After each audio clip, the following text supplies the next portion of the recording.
What is going on, everybody? Welcome back to the channel. Today it is a beautiful 55-degree day and I'm currently taking full advantage of being outside in the garage. So let's jump right into today's video. If you are new to the channel, welcome. My name is Tyler and we have a lot to discuss. So in my last video, I spoke about swapping this 95 GSR motor into my 95 Civic hatchback. That is actually no longer happening because I found a lot of bodywork problems that I will make a separate video on in the future, but that project has basically come to a halt. I ripped out the interior, got all the seats out, and just basically found a lot of problems with the floor pan and things like that. But in today's video, I want to talk about continuing to do something with this motor. Now, I originally bought this motor off a friend of a friend. They had wrecked the car and parted it out, and I ended up getting the transmission and motor for a really good deal. It's matching. It's an OBD1 95 Civic, it's an OBD1 Acura Integra GSR motor, specifically the B18C1. Now, my CRX has been a shell for about 8 months, and I'm kind of tired of it, just as you can see, collecting dust. So I've decided, since I can no longer swap the GSR into the hatchback, I'm going to continue and go back to my original plan and put it into my CRX. And today's video, we start the build thread on that. Now, as you can see, I have the engine and transmission separated. I got it up on the stand here. So in today's video, I want to strip everything off the engine as far as alternator intake, any hoses, things like that. I want it to just be the long block. We're gonna get some degreaser and try to clean it up best we can. Just basically freshen it up, get it ready, make it look real pretty, because right now it's pretty gunked up, and just kind of want everything to be just a little nicer. It's the motor code, B18C1. Where's that other code? Right there, P72-2. So yeah, 95 GSR, 91 CRX. Are you guys ready for a how-to? I'm basically going to be doing a series on how to put this motor step by step into this car. Now, this is an OBD1 motor, and that's an OBD0 car. So we'll be covering the OBD1 conversion and basically all the parts that I've used and I'm going to use to make this work. I'm going to discuss mounts, shift linkage, just basically give a very detailed video and how-to on basically what you need to get this swap done. I'm no expert. This is my first GSR swap, basically my first OBD1 swap besides single cams. So this is going to be fun. I got basically 50% of the parts.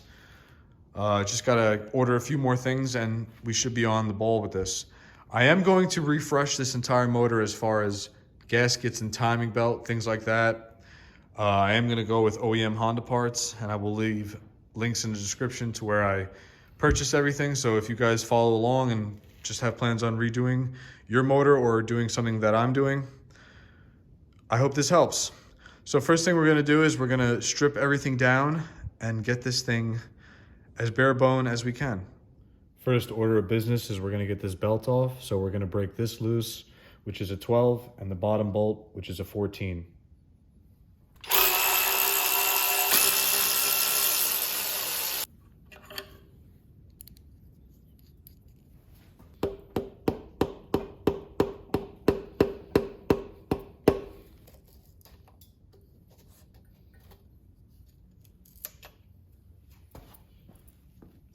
Belt definitely needs to be changed. As you can see, it's got a lot of cracks in it. It's dry rotted. Looks like it's been sitting a while. You can pull that bottom bolt out. Just keep everything together so you don't lose anything. After that, alternator, a few tugs come right off. As you can see, this pulley doesn't even move. So definitely gonna need a new alternator. Nothing. Next up, we're gonna move the bottom and upper alternator bracket.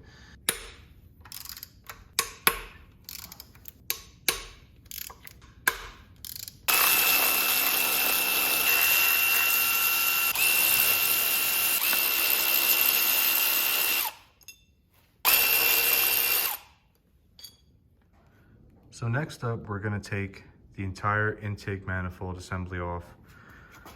If you go underneath, there is a lot of vacuum lines that you don't necessarily have to disconnect if you're taking the assembly off altogether. So we're not gonna have to touch any of these smaller vacuum lines. We're not gonna have to touch the fuel rail. We're gonna take this off altogether. So what you have to do is, there's one hose here that's going to it, and there's another hose right here going to your fast idle control valve. You're also gonna have to disconnect the 410 bolts from the bracket underneath. After that, the whole intake assembly should come off. I'm probably missing a few clips, but let's get started. Just a quick note, you might wanna have cardboard or a drain pan because I'm sure there's gonna be antifreeze spilling out of the block when you disconnect the hoses.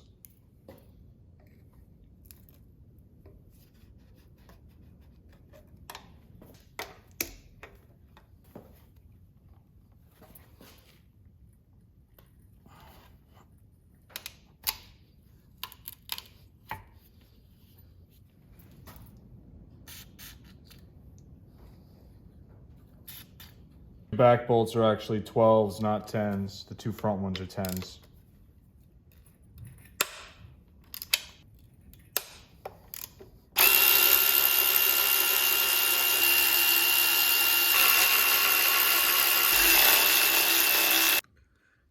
Then there's 3 bolts on the bottom. 1, 2, 3. They're all 12s.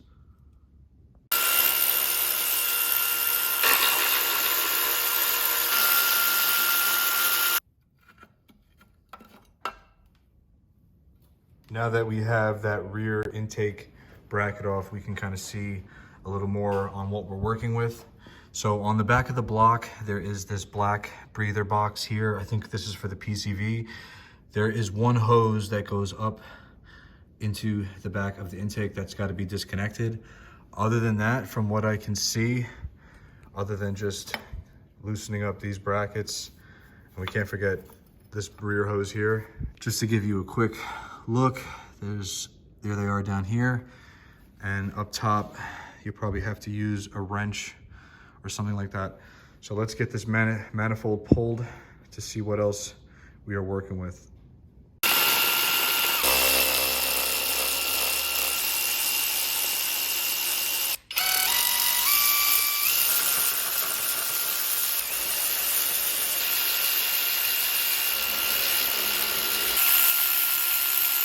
Got all the nuts off, so you might have to take a mallet and just give it a few taps.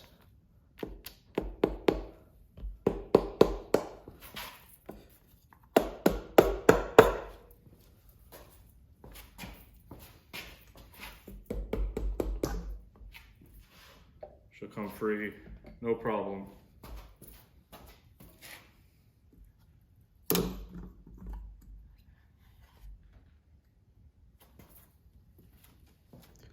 Intake manifold is off, and honestly guys, I'm kind of happy with what I see. Not a lot of carbon buildup. I know this is the intake side, so it's obviously going to be a lot cleaner than the exhaust side. The gasket was brittle and basically it's all burnt up, so I'm guessing that's the original gasket. Why else would it be changed? So the last thing we're going to disassemble from the block is the water pipe. The other 2 bolts that we're going to take out are here. There's a 10 here and a 10 down here. This is gonna release the thermostat housing. We have to take this off. Excuse me. We have to take this hose off. That's going to the breather box.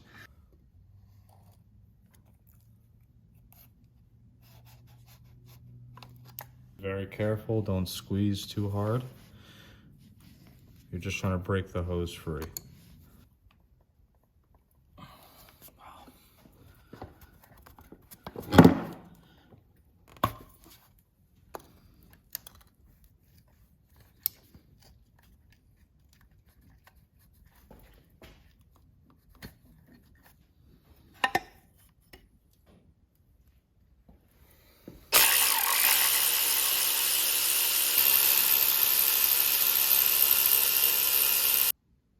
So I ended up having to use a 30mm socket to break the oil cooler housing bolt loose. I'm gonna have to remove it because I cannot get the water inlet pipe free. So I thought I was gonna be able to snake it out past the sensors, but it's hitting this little curve in the block and it's not getting enough room because of the housing. So 30 millimeter nut, broke it loose, gonna pull the housing off, and that should be it for stripping the block down.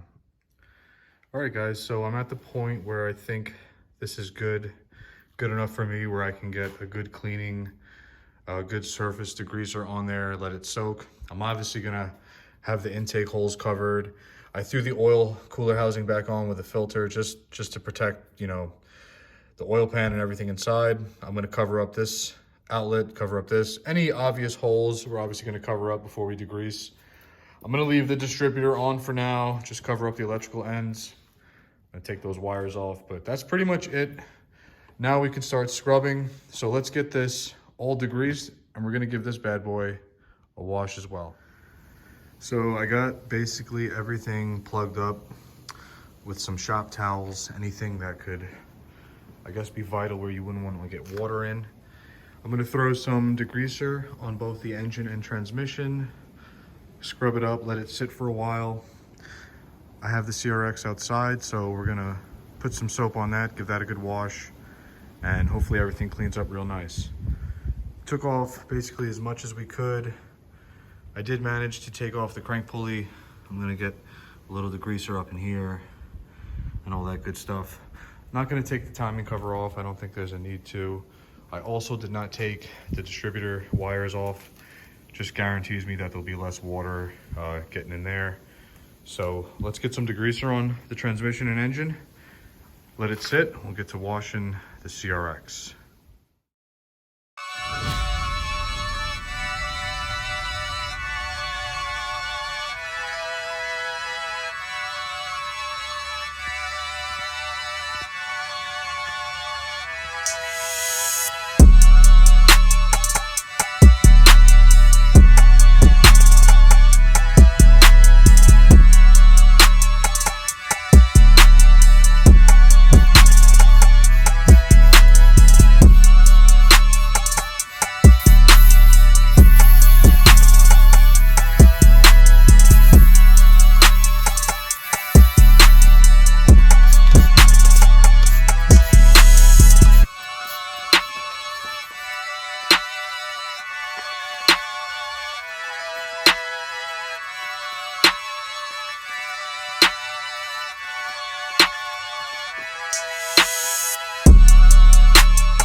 Definitely a messy process. Got what I thought was most of the gunk pretty much scrubbed. Gonna let the degreaser sit on the engine and transmission for about 10 minutes, 15 minutes while I give this thing a wash. She's been sitting a while, guys. May look good on camera, but super crusty on the surface, but we're bringing her back. So let's get the hose out and get started.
So just finished up the touchless wash.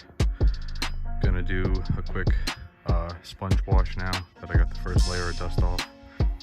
Floor mats are all clean, so gonna wash this one more time, and then we're gonna spray off all the grease off the GSR.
Well guys, she's all clean. Got most of what I thought was gonna come off. Most of the grime and dirt that's been just sitting on the car for the few months. She cleans up nice, I'll tell you that. Definitely has a few blemish spots that I'm gonna have to take care of eventually. But overall, very satisfied.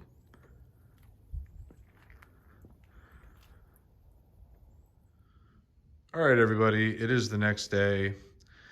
I let everything dry out overnight. Car is looking really clean.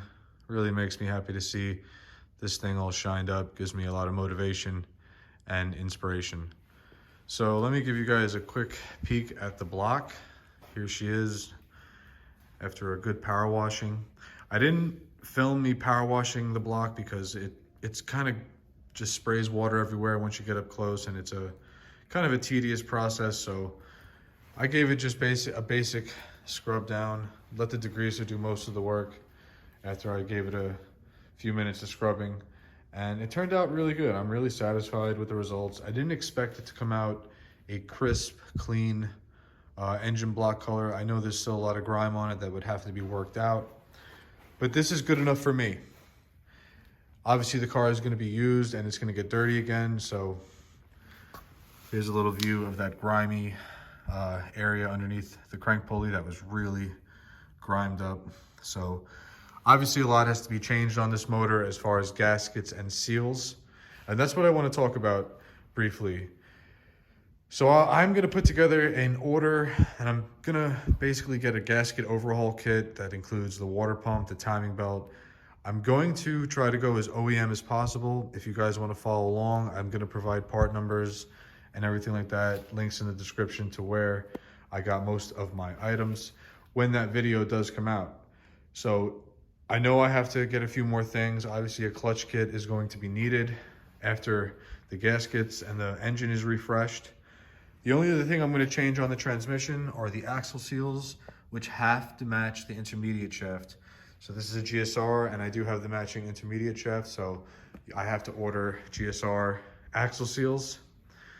Now, there's a few things I want to talk about as far as what's going to happen with the car and what's left to do as far as parts and prep. As you can see, my car is a shell, and everything is stock in the engine bay. You know, obviously excluding this aftermarket fuel line, but I never changed anything. It's the original fuse box, as if the D16 was originally in here. Everything is still pretty much OEM. Now, I am gonna need a few more things as far as mounts and shift linkage because it is specific to this car, but I do have a few parts that I would like to discuss and show that I'm gonna be including in this build. I kept a lot of the parts in the trunk just to stay organized.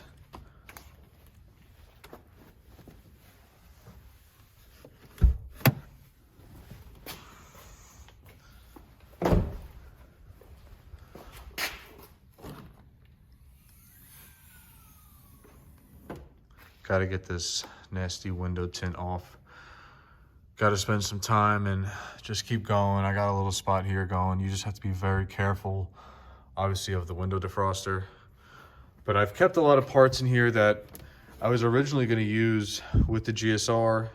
This isn't anything crazy, but I just want to show you what I have planned and what's going to happen when I actually start doing the swap.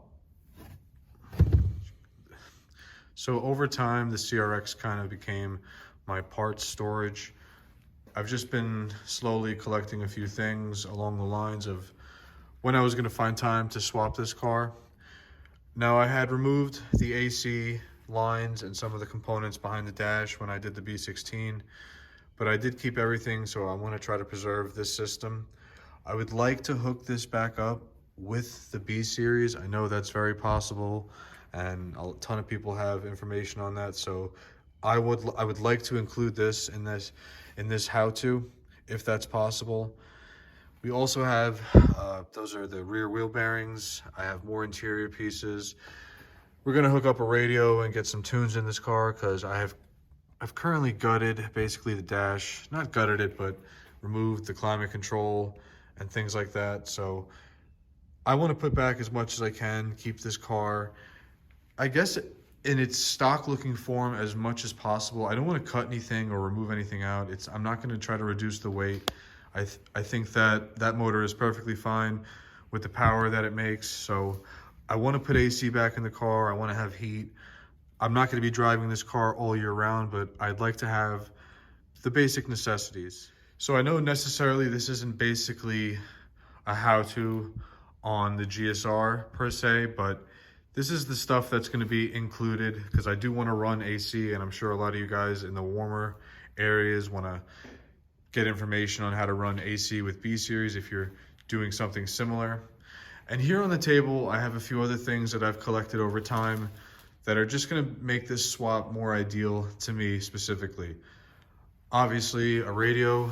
I have a Pioneer head unit right here that came out of the EG that works perfectly fine. I'm gonna clean up the harness, solder it up, and that's gonna be my radio for the car. And over here we have the matching GSR cluster. Now this is not the exact matching cluster from the car I got the motor from, but it'll work just fine because it is OBD1 as well. And here's the thing I want to point out specifically to anyone who's doing this. If you want to use this cluster, that's very possible. I have the pigtails from a GSR as well. The one thing you have to remember is that these newer VTEC motors came with electronic speed sensors. So our style EFs came with cable speed sensors that run directly to the speedometer and right to the transmission, and it's run off that single cable. These, you have to make sure you have the correct speed sensor plugs and all that. I have a speed sensor that I'm going to use. This is actually from the B16 that is now in the EF hatch, but you end up using your stock speedo, you're from the single cam when you do that swap. But since I'm upgrading to a cluster that requires an electronic speedo, we are going to need to install this. So I'm going to get a how-to on that and show my process of how I do it. Next up, we have the ECU. This is the stock ECU for the GSR. It is, I believe, a P72. Yes, P72. So this is an OBD1 VTEC ECU. These are getting pretty pricey, but I'm gonna run this motor as stock as possible in this car. I basically want to have everything run as if it was in the GSR, including the IABs. So everything is going to be wired up. That's all going to be covered and all that. So next up, as you can see, I have the legendary CRX climate control that constantly breaks. And as you can see, mine is broken. Along with that, I do have the cables for it. I pulled this from the car when I did pull the dash out. Obviously, it needs a full repair, but I have a solution for that. And that is this 90 to 93 Honda Accord climate control. Now these, I don't know why, they're just built so much better and they're just so satisfying. So I'm going to configure this. This has been done quite a bit into these cars and it looks and works great. So I'm gonna get the AC going, all that good stuff. That way we have a working, decent climate control, because if you look on eBay, the price of these climate controls are out of control and it's getting crazy. But you can get these 3D printed and basically have an OEM one if yours is cracked, if that's the route you want to go. I kind of like how the Accord style is. I have the pigtails for it, so I'm gonna get the write-up on that and try to do a video and get that all up and running correctly. The last two things is, this is a brake proportioning valve, specifically from an RS LS 90 to 93 Integra. Now what this does is basically it gives even braking power to the front and the rear brakes. Your car is not meant, or it doesn't come set up with brake proportioning evenly. I think stock it's 70-30, so 70% of your power for stopping is in the front wheels, while 30% only admits in the rear. So what this does is it allows pressure to be distributed evenly. So I got this a long time ago in a junkyard off of Integra, and I've always wanted to use it on this car because I want to upgrade to a bigger master cylinder from the from any EX or real RT four-wheel drive wagon, because they come with the bigger brake master. I can then upgrade to better tires and all that good stuff because I'll have better I'll have better braking power. Real quick, I'll show you exactly where this is on my car.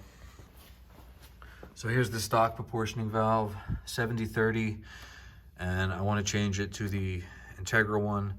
Might relocate it, might not 100% sure.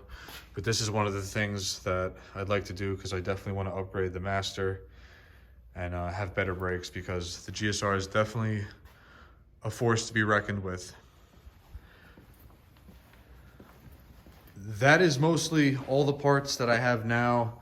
Currently, the last thing is just a 90 tip for the exhaust.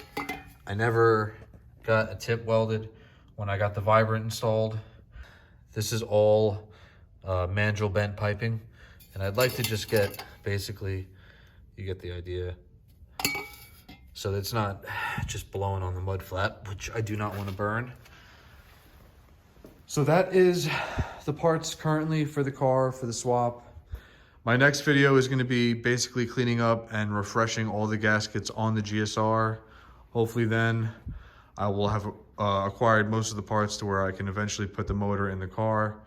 I did order the harness, and I'm going to show you exactly what I used to get everything wired up correctly. As I said in the beginning of this video, this is an OBD1 motor, so we are going to have to upgrade the car to OBD1 as well, because these do not come OBD1. And I want to just speak specifically on everyone who is following this and wants to do this swap. If you have a Civic or a CRX and it is not an SI, this is not exactly going to work for you, because I am not covering the DPFI to MPFI conversion. There are many videos out there on that conversion. I am specifically talking from a standpoint of an SI, Civic, or CRX. So it's a little different if you have the DX, the standard, or the LX model 4-doors, or even the Wagovans. Those come with a DPFI setup, and you have to convert those to MPFI. So that is gonna conclude today's video. This is basically just to give you guys an oversight on what to expect and just the basic process of how this is done. I don't see many videos on YouTube describing or going into specific detail on how to get this done, so I figured I would do this process and try to record as much of it as I can. Is that you making all that noise out there? Say hi to everybody. Everybody, this is my dog, Bosco. I don't get to show him much on the channel, but here he is in living color. What's up, beautiful boy? Yes, I know it's time to go for a walk. Before I go anywhere, I just want to give a shout out. My boy Chi-Chi in Queens, thank you so much, man. This was kind of a surprise. Really had no idea, but I honestly love it. He knows how much I love EFs, and this is just, I opened up the box and saw this, and it just made my day. So I want to give a shout out to you, man. I really appreciate it. Want to get you out here to the garage, man, because I know my friend Chi-Chi, he's a big EF head. He's got a few hatches of his own, so would love to have you out on the channel, man. But thank you again. I love it. It's what a surprise, man. Thank you. So with that being said, I'm gonna end today's video, guys. So I know there's a ton of parts that I still need. We still obviously got to talk mounts, shift linkage. I spoke briefly about the wire harness. All that good stuff is going to come out in later videos. This is just explaining and getting you guys ready for what's to happen. I'm sorry to all the EG fans that are now on the channel because of the EG. Do not worry. This car is not finished, but at the moment, I just don't feel safe putting the motor in the car with as much structural damage as it does have as pertaining to the rust issues on the floor pan. I will go in depth more on another video about that later on, but I'm sorry for those of you who are tuned in and were hoping to get the GSR in this car. Unfortunately, that cannot happen. But like I said, I'm reviving this car. It is coming back on the road. We're getting a B18 into the CRX, so very excited to get that process started. I hope you guys are all excited for the little quirks that I have as far as the Gsr Cluster, the Accord climate control. I want to have AC running in here. So there's a lot of big plans, a lot of nice things that I want to do.